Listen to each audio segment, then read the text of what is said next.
But most of us who just, again, want to be a little bit better, a little bit happier, a little bit healthier, have a slightly better life, do better tomorrow than I did yesterday, willpower is not the way to do it.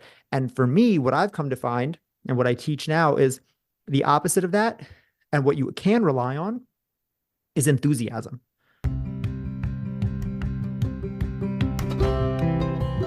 Hi, I'm Kelly Kessler, and I'm the host of the podcast, Rewiring Health. Whether you're an entrepreneur who feels like you have the weight of the world on your shoulders, trying to juggle all aspects of business, or you're a corporate employee who feels like you're pulled in multiple directions, trying to excel and meet deadlines, or you're a passionate parent who feels like you pour your heart and soul into your children and there's not much left for you, you're in the right place. This podcast is designed to give you tools, tips, and strategies around how you can cultivate balance within your life, feel energized and present, and stop feeling like you're compromising your health and inner harmony. I am so glad you're here.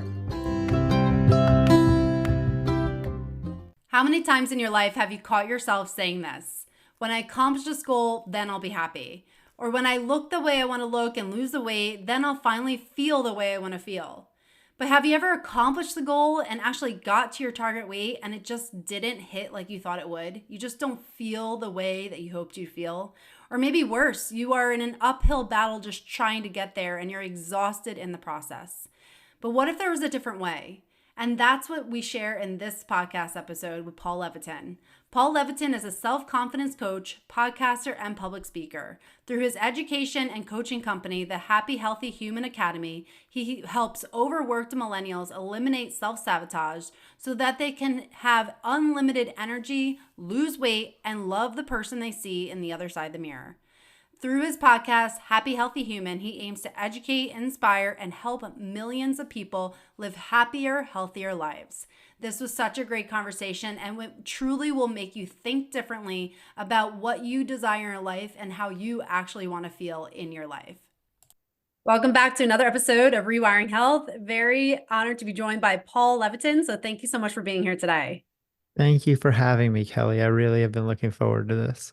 Yeah, same here. And we just connected on your podcast. So it's been awesome to collaborate. And I'm excited to have another great conversation, just diving into things that are so important for people to cultivate in their life. And one of those is confidence and mindset. And I want to get into that. But before we do, can you talk about some of your story, your backstory of where you were and in life and what brought you to helping the people that you help today? Yeah, definitely. So currently, as you mentioned, my podcast is called Happy Healthy Human. And what I do is a podcast, and I also have coaching services that are under the Happy Healthy Human umbrella, but everything is around that Happy Healthy Human. And I help people with self-confidence and mindset, as you mentioned, because that's what I think that people need. And the reason that I got there was because that's what people told me. I was a personal trainer is how all of this started. Similar to you, I started in the fitness world. And then through personal training, I got involved in nutrition. And then through personal training and nutrition, what I came to learn was that there was just a gap. There was something that was missing. As I could give everyone the workouts, I could give everyone the nutrition, I could tell people what to do, and people still wouldn't do it. And then even if they did do it, a lot of people would get the result that they thought was their quote unquote dream result and realize that they still weren't happy. And that's where I started to dive into personal development and psychology, human behavior, behavioral science, and the why behind the what of what we do, and started to understand people at a deeper level. This was both a personal journey for myself. I was learning all of this stuff, and a professional journey so I could help my clients better. And what I came to realize was that there was something more important than just the physical aspect. People hyper focus, especially today, on looks and the gym and getting fit and all this stuff. And there's a place for that, right? In my podcast, my company is Happy Healthy Human. Health is a part of it. Physical health being a big piece of that, but it's not the end all be all. It is not the destination. It is a part of what is needed to get to the destination, I believe. And all of this came over the course of 10 years while I was working as a personal trainer, working as a nutrition coach. Then eventually I left personal training and started doing online coaching for self-confidence and mindset. And the reason, again, self-confidence became the thing was because that was the thing that people really wanted. People would come to me in the gym, help me get abs, help me lose weight, help me eat better so I can lose the weight, help me eat better so I can. Well, it's like, well, what do you want to get out of that? Well, when I lose weight, then I'll be more confident. Then I'll be happy. Then I'll feel better. So to me, it just made sense. Like, why don't we just cut out the middleman and start to help people with what they actually want, which is just to be a little bit more confident, a little bit happier, and have a more fulfilling life. And that's what I became super passionate about and what I spend all my time on now.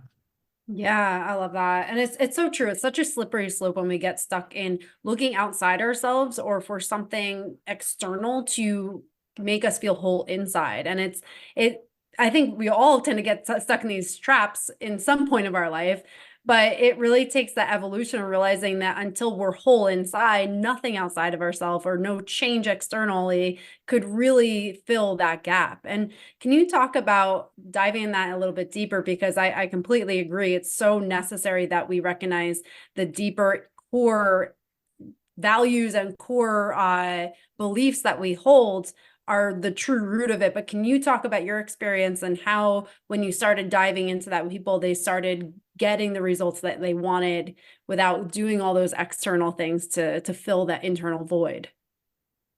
Yeah, well, I mean, you summed it up really well there. It's the external versus the internal, and it's also the this feeling of I'll be blank when blank. I'll be happy when blank. I'll be confident when blank. I'll be better when blank. Where if you understand that all of that is just a decision Mhm. within you to accept what you have currently, it becomes within your control. Because as long as you're putting your internal feelings as a result of something that is outside of yourself, and understand that even something as personal as fitness is outside of yourself because you don't have a direct control over it. You can't just will yourself to have abs. You can't just will yourself to be 20 pounds lighter. And you can over time, theoretically, but the reality is that it doesn't even work like that. You can take 100 people who have 100 pounds to lose and give them the same diet and the same exercise routine, and they're all going to have different amounts of weight loss, different experiences, and different things like that. So we have this feeling of like, well, if I just do the thing, then I'll get the result. And when I get the result, then I'll get to feel how that person feels. But the reality is, A, that's looking at it backwards. B, that's a broken way to see things because we assume that people who have it better than us, theoretically, quote unquote, air quotes here for people listening, better than us have a better life. We see people who have more money and think that they have it better. We see people who have a fit body and think that they're somehow happier. But I always come back to Robin Williams and Anthony Bourdain killed themselves. Like these are the people who are the happiest, best life, rich, traveling the world. They have every outward metric of success and we're not happy. And when you understand that again, billionaires commit suicide and that there's a homeless guy on the street petting his dog who's the happiest person on the planet, you start to realize that these societal constructs of what we think that we need to be happy, to be healthy, to be whatever, just don't hold up once you give them a little bit of scrutiny. And so, what do we have control over? We have control over really nothing in life because we can go to people go, well, you can control your thoughts, you can control your actions, but you don't even have control over that. Because how often have you had a thought and you go, what the hell? Like, why did I even just think that? Or how often have you said something that you wish you could have taken back? So yes, you have the most control over your thoughts and actions and your words, but you don't even have complete control over that. Again, you can't just will yourself to stand up. There's some days anyone who battles with depression will know that some days you want to get up and your body just says no. So all of this stuff is outside of our control. So to me, it all comes to acceptance. Because if you can accept what you have now and be happy now and love now and be content now and be confident now, then you unlock the capacity to then do what you need to do. It's a backwards way of thinking. And a lot of people are like, well, like if I was happy now, I wouldn't need to do all this extra stuff. But that's the wrong way of thinking about it. The reality is the things that I do for myself because I deserve it. Because I'm happy and a happy person. I want to have a healthy body. I don't work out to look a certain way. I work out because my human body demands it of me. The human body, it gets better if I give it the right things being good food, exercise, sleep, books to read, and it gets worse if I don't. I get larger, sicker, joints hurt, bones hurt, all of these things. It's like it's very binary. We know what to do, but we have to just we look at it backwards. We're like, oh, well, like I'm doing it to get this result. No, the result is the result. I'm doing this thing just because it's what's demanded of me by the universe. I don't get to choose the rules. The rules of this life that I was born into are just that I have to do certain things. I want to because it's what I deserve. I don't need to do it for some external validation or anything like that. And when you can detach yourself from that, it's so freeing because otherwise we're doing everything for a reason outside of ourselves. And when we do something for a reason outside of ourselves, it's very easy to give up because in reality, we know that it doesn't matter. So when you're doing it because the motivation is like, well, I'm doing it to look good for this, or I'm doing it to be rich so that I can impress so and so. It's like, yeah, that motivation feels good for a little while, but when this stuff gets real and it gets hard, when it will always get hard because it can never be easy, when it gets hard and you have a reason that's anything other than it's because I want to, you're going to go, well, like, screw this, and you're not going to do it. Whereas if you're just doing it for purely for the reason of like, this is what I want to do, then why would you ever stop? Yeah, such a great distinction because it is, I mean, so many people fall into that trap of going back to their old patterns, becoming being the person that they were for years and always just giving up on themselves so too quickly. And it's like, as you're speaking, a quote that I heard, I think it was Jamie Carlina that said it, but you lower yourself to the level of your worth. And so no matter what you're doing in life, you're going to lower yourself to what you think you're worthy of. And it very much plays into what you're saying. It's like you want to do something and you feel like you deserve to do this for yourself and you feel like you're valuable enough to invest that time yourself. Like you're going to show up for yourself in that standard. But yeah, if you're doing it for outside yourself, there's nothing to anchor it down in that way. And one thing that you brought up was the word will. And I think this is something that we often get stuck on, is that we rely on willpower to push ourselves, do it more, and we come down on ourselves and we get negative, like, well, I just need to do this, and you force it, and that's a finite resource. Can you dive into willpower and why that will fail us time and time again, and how we can use something else to help us long term? Yeah, well, again, you hit it right on the head. Willpower is a finite resource. And this, people don't like to hear this because there's like, again, it's counter to everything that is thrown out in society. This is all of the guys who go viral on TikTok or Instagram are just like, just got to get up. You just got to grind. You just got to do it. So the David Goggins and the Andy Frisellas and the 75 hards and like all this other stuff. And people see that stuff and it's alluring because it's like, okay, like if I just work harder, then I can do it. But the reality is, if that were the answer, you would have already done it because we all know how to work hard. No one listening to this is averse to hard work. We might say we are. People will say all the time, we're like, I'm just lazy. I know I need to work out, but I'm just lazy. It's like, okay, well, what about your kids? Do you take care of them? Do you get up in the morning and feed them at 6 o'clock in the morning when you don't want to? Well, yeah, of course I do. It's my kids. Well, did you take your car for an oil change when you had to do that? Well, yeah, of course I did. It would break down if I didn't. Do you do your job even though you hate it? Well, of course I do because I need to eat. Well, of course. Well, then you're not lazy. You do stuff. It's just you pick and choose your battles. If you're an entrepreneur, a busy professional, or a passionate parent, you know life is hectic. And the last thing you want is to feel more overwhelmed trying to fit in all the self care recommendations that you hear. That's why I created my free 12-minute wellness habits guide that gives you the most important things that you can do throughout the day to feel renewed energy and clarity throughout your life without feeling like you have another job to do. Download it in the description today. So the thing about willpower is, again, it's this finite resource, and we think that it's the end all be all of how to get things done. It's like, I just need to grit my teeth and bear it. I just need to power through it. I just need to like put my head down and go. But the reality is that that's counter to everything inside of us. Human nature and the nature of all life in general is to rest. All life wants to do is to survive. And anything that expends extra resources, resources being energy for humans, calories, is counter to the very nature of life. No animal in the animal kingdom is just gritting their teeth and doing things through sheer willpower, unless it's life or death. And if it's life or death, then you can do it too. That's why all of those stories that you hear, they're like, well, this guy did it, so I can do it too. Well, that guy was about to die. That guy who came back from cancer, or the CEO who was sleeping on the floor of their car for 10 years and invested every last dollar that they had, like, yeah, they can do it because they're up against it. And you could too. The human spirit and human will can achieve everything. Everything great that has ever been achieved has been through sheer force of will. But the reality is, we are not there right now. You are probably not there. If your goal is to just be a little bit healthier, a little bit happier, just to have some better habits, because you could lose 20 pounds, but if you didn't, it's certainly not going to kill you. If that's you, then relying on willpower is only going to lead you astray.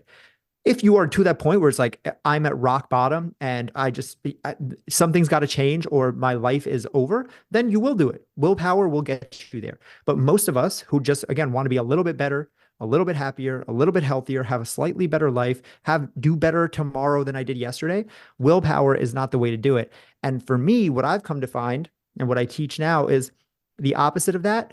And what you can rely on is enthusiasm.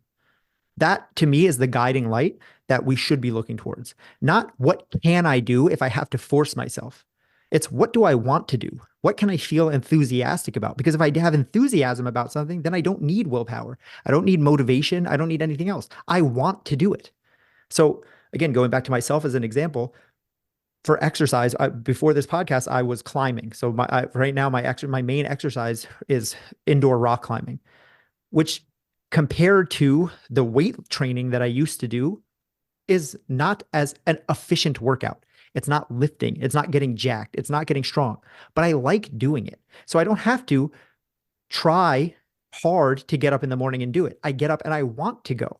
So what is the compound interest of that over time, rather than going and having to take a pre-workout and amp myself up and drag myself to the gym to lift for 45 minutes versus just going to the climbing gym where I enjoy and I can hang out there for 2 hours and just have a good time because I'm enjoying it. It's the same thing with eating healthy. It's the same thing with anything that you want to do. Find a way to do it that you can be enthusiastic about. Now, obviously, there are actions that you're not always enthusiastic about, right? Because you might say, well, I have to work out and I just don't want to. It's like, well, then you're looking at it wrong.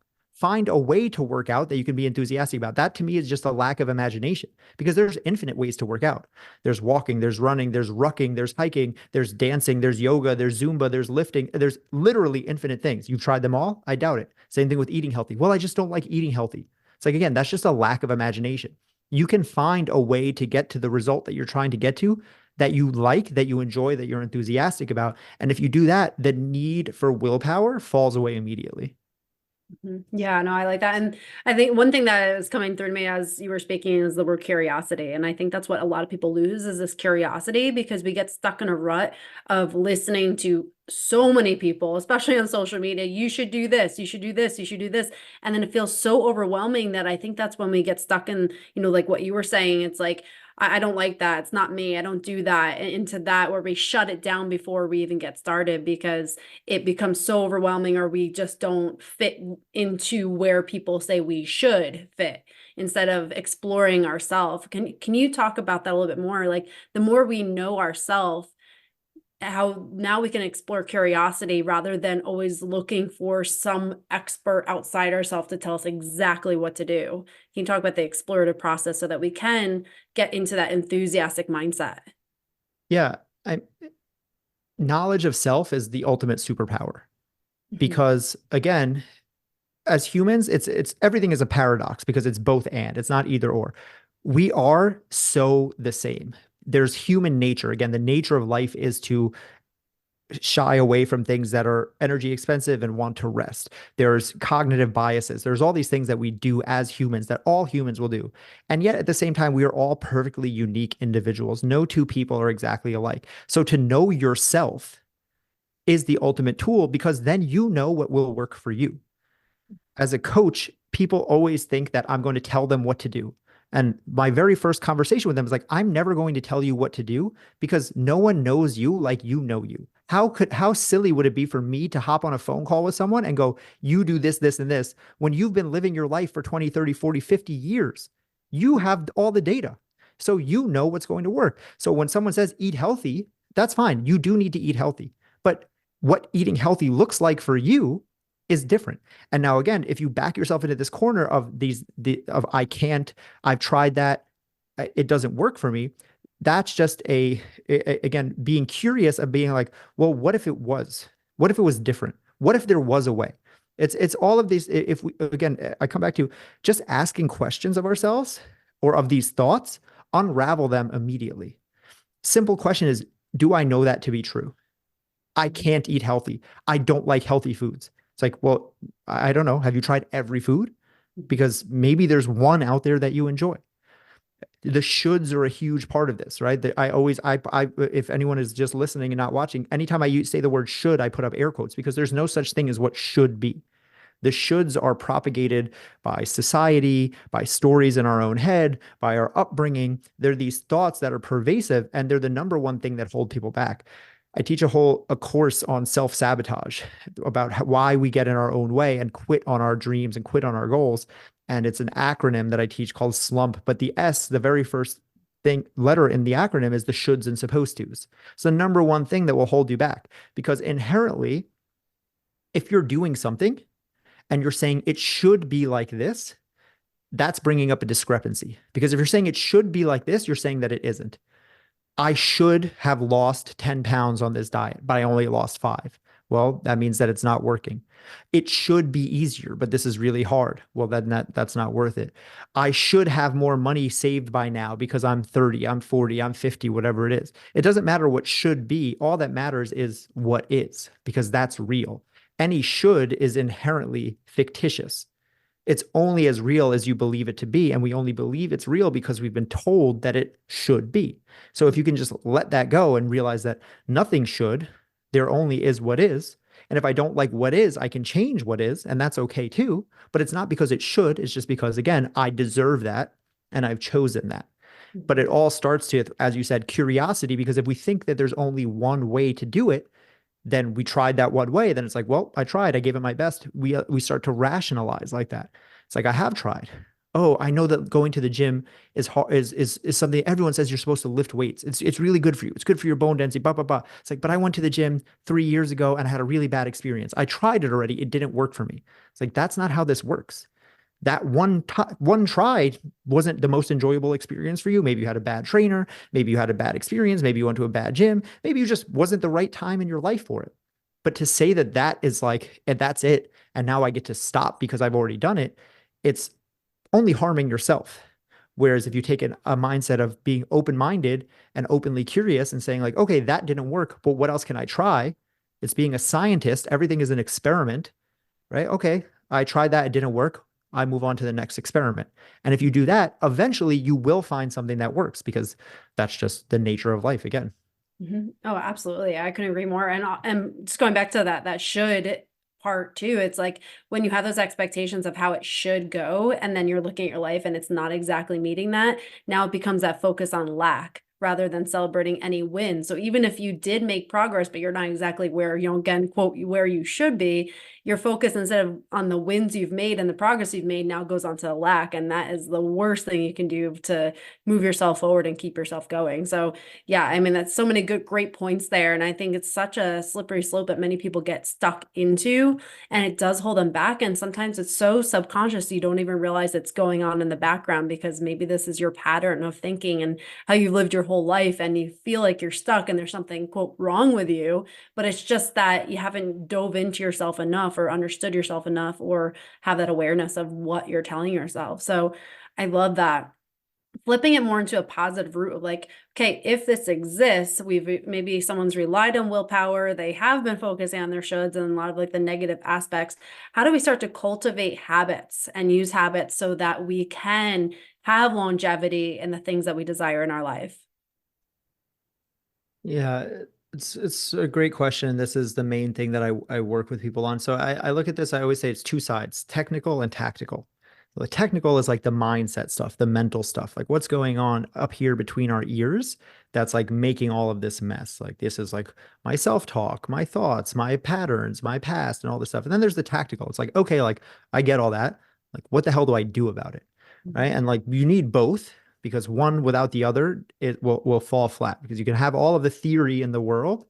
And then if you're not actually doing anything about it, you're probably not going to get anywhere. And you could have all the best strategies, the best tactics, but if you don't understand the why of why you keep falling into these patterns, you're probably just going to end up stuck and frustrated. So, with habits and goal setting, that type of thing, there's a few simple strategies that we can use. The first thing, we're recording this the first week of the new year. So, New Year's resolutions are still heavy on people's minds. I don't know when this will be released, but it's still very salient. It's what I call the New Year's resolution effect. It's where people start, what is it? Okay, it's January 1st. What do I want to do? It's like, well, so I'm going to start eating healthy and I'm going to cut out carbs. I'm going to start exercising 5 times a week and I'm going to stop watching Netflix. I'm going to start sleeping more and smoking less. And blah, blah. It's like, you're doing too much. You're drinking through a fire hose. I said before, the nature of life and the nature of humans is to err away from spending energy. So when you're doing so much, you're giving yourself all the ammunition you need to not do it. It's just too much. It's too overwhelming. It's heavy, and this is where you get yourself into having to rely on willpower. Instead, you break things down into their smallest constituent parts. What's the smallest possible thing that I can do to move the needle? It's easy. Easy. I understand when I say this, it's easy to do too much. That's why people go to it. They're like, oh, I'm just cut out all the carbs and work out 5 hours a day. The hard part is the nuance. The hard part is finding out, how do I do it in a way that's sustainable in the long term? And again, we do that by the smallest possible steps. I don't want to do this huge thing to have to move you forward. To me, that's idiot proof. I don't like, it doesn't take any thought. How do we figure out how to move you forward while doing it so little that it doesn't even feel like you're doing anything? Because then you add another one of those, and then you add another one of those. And all of a sudden, over 6 months, it feels like you haven't done much, but your whole life has changed because you've instilled all of these small habits that you've layered over time. So that's a huge one, is starting with small action steps that you layer over time. Rather than thinking about these big, audacious goals or trying to do everything all at once, give yourself more time. The number one reason people don't reach their goals is just because of a poor understanding of time. They have goals, and you can achieve any goal. Like we said already, the human will is indomitable. You can literally achieve anything. I believe that. The question is, how much time are you going to give it? You want to lose 100 pounds? You can do that. Probably not going to happen in a month. You want to create $1 billion company? You can probably do that too. Might take you 10 years. How fast are you trying to do it? Because if you set yourself up with unrealistic time expectations, that goes in your brain's bank of like, oh, reasons that I can quit. So you have to break this down into small action steps. And then with goal setting, I want to have big goals that stretch me. But those aren't enough, because if I only have those big goals that stretch me, then what I end up doing is I hyper focus on them. They seem too far away. And again, that gives my brain a reason to say, oh, this doesn't make sense. I'm going to quit. So I need the big goals that help me look forward. These are my 1 year, 5 year, 10 year goals. But I also need the small daily action goals. They call these low hanging fruit goals. These are goals that I was just talking about that are so easy, you almost can't not do them. This is the stuff: drinking a glass of water first thing in the morning, getting your 10,000 steps, turning off the TV at 9 o'clock at night, because these are the action steps that build you towards that healthy person that you want to be a year or 2 years from now. You don't get to just transform into that. It takes the daily actions. But again, it's you have to have both, because if you have just the daily actions, it's like, what the hell is one glass of water going to do? What the hell is getting an extra hour of sleep going to do? Tomorrow it does nothing. You drink a glass of water today, you go to sleep an hour earlier, you wake up tomorrow, literally nothing has changed about your life. But all of a sudden, a cascade effect happens when you do it over and over and over and over and over. And having that big goal out in the future helps you remember that. It's something that you can latch onto, because we like transformations. No one wants to do something for nothing. So you have to have that picture in your head of like, what is all of this for? And when you have both of those, that's what keeps you going. But again, if you only had the big one, that's when you're trying to rely on willpower. It's the small daily action steps that really get you there. Oh, absolutely. And that consistency is everything, and just showing up for yourself day in and day out, huge. And when you talk about goals, because this can be something that people can really struggle with, because they can do these like overarching, way too big goals, or they could just do ones that are like so easy that they're like, oh yeah, I could easily do that. I'll do that because maybe I don't believe in myself. Can you talk about like that sweet spot that people can really aim for, where what are some signs that they are setting really good goals for themselves, that they are stretching themselves, but not so far that it feels like they could just quit on themselves?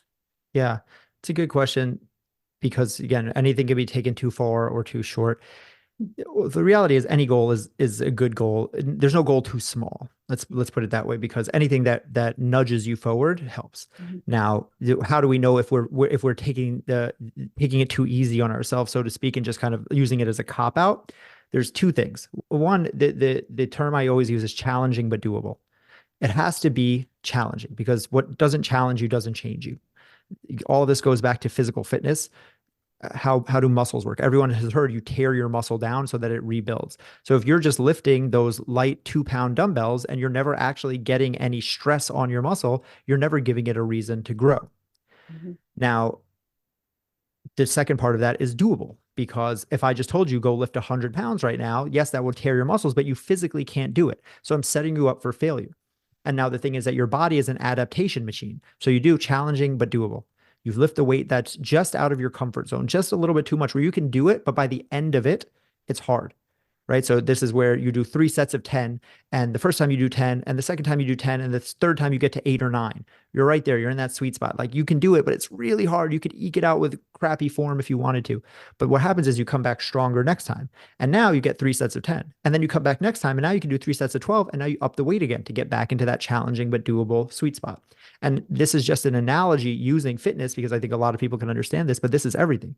This is where you want to be with reading books, with starting a business, with your relationships. Like, you want it to push you enough that it gets you moving, but not so much that it's unsustainable. And that's, again, what people do, like I was saying, that New Year's resolution effect, where it's like, I'm just going to do everything right now. I'm going to go to the gym 5 times a week. It's like, okay, but how long can you keep that up for? Yes, it's challenging, but is it doable?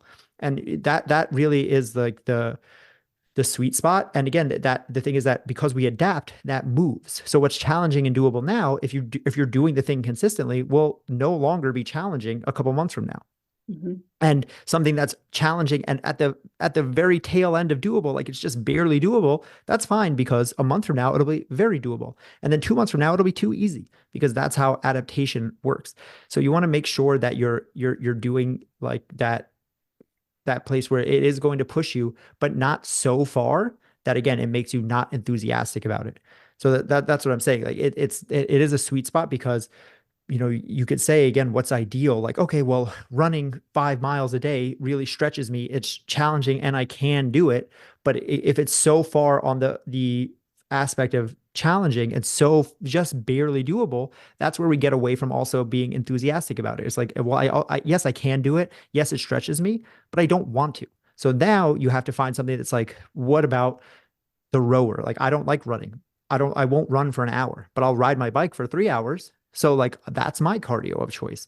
So again, there's always a workaround with all of this stuff. There's no one right way to do it. There's nothing, again, that you should be doing, but finding something that challenges you, you have to, because that's what goes back to what I was saying before about, like, these are just the laws of nature. You're growing or you're dying. A plant does not just stay there. It's either growing or it's dead. Any animal is either growing or it's dying. And humans are no different. So we think that we get to just like, well, yeah, I know that exercise is important, or I know that reading is important, or I know that personal development is important, but like, I'm just not like doing that right now. It's like, well, then you're getting worse. That's why it's so binary for me. It's like, for me, it's not choosing like, oh, do I want to work on myself or do I want to stay the same? Those aren't the options. The options are, do I want to work on myself or do I want to actively get worse? And since I don't actively want to get worse, the only logical option for me is to actively get better. Mhm. Yeah, no, it's so true. And it is so true. We are either growing or dying. And it is like, when it's so clearly stated like that, we can see it very clearly. But I do believe some people get into those like ruts and don't know how to get over them, get so overwhelmed by even taking any action that they think, that's where the trouble, I think, comes in, because people try to do so much, they go overwhelmed, and then they just become stalled out.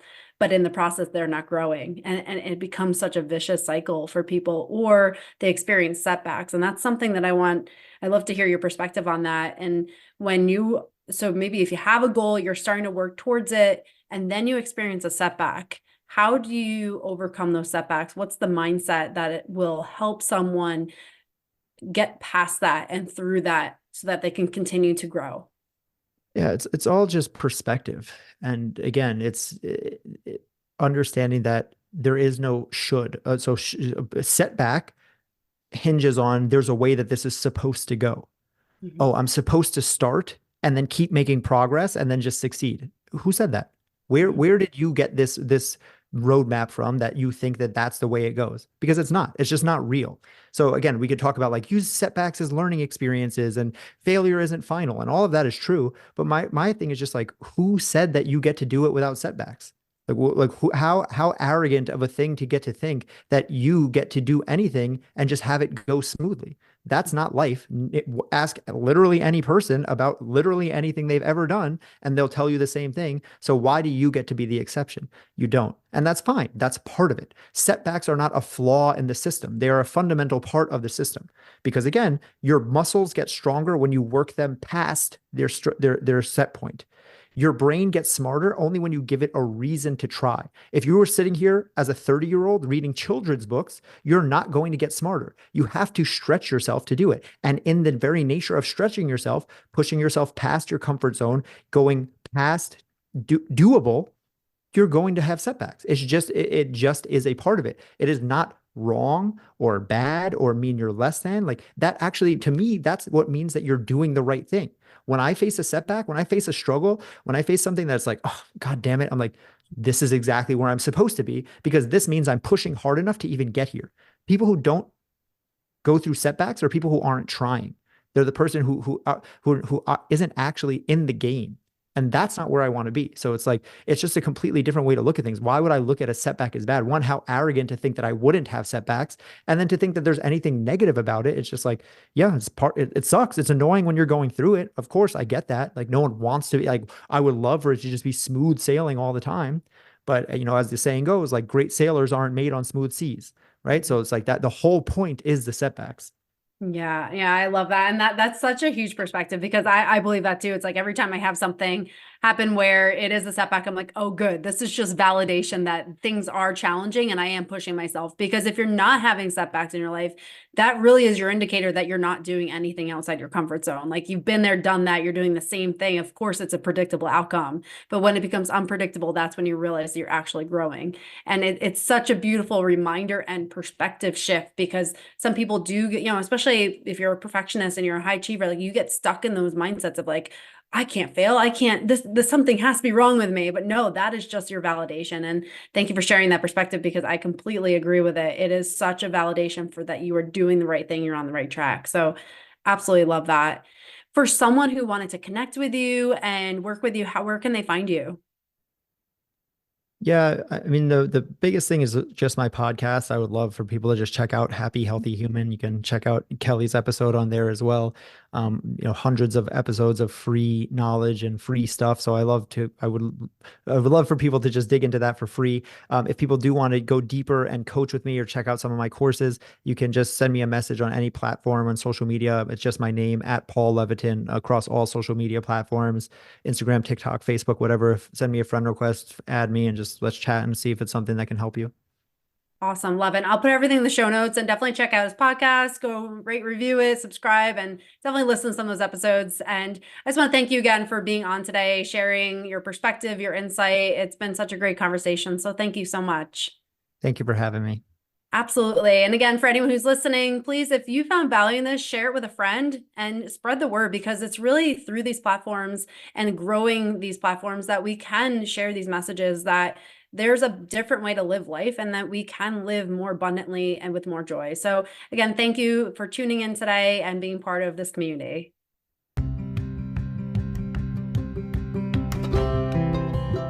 Hey there, thanks for listening to this episode. I hope it serves you well to start rewiring your brain to create the life you desire.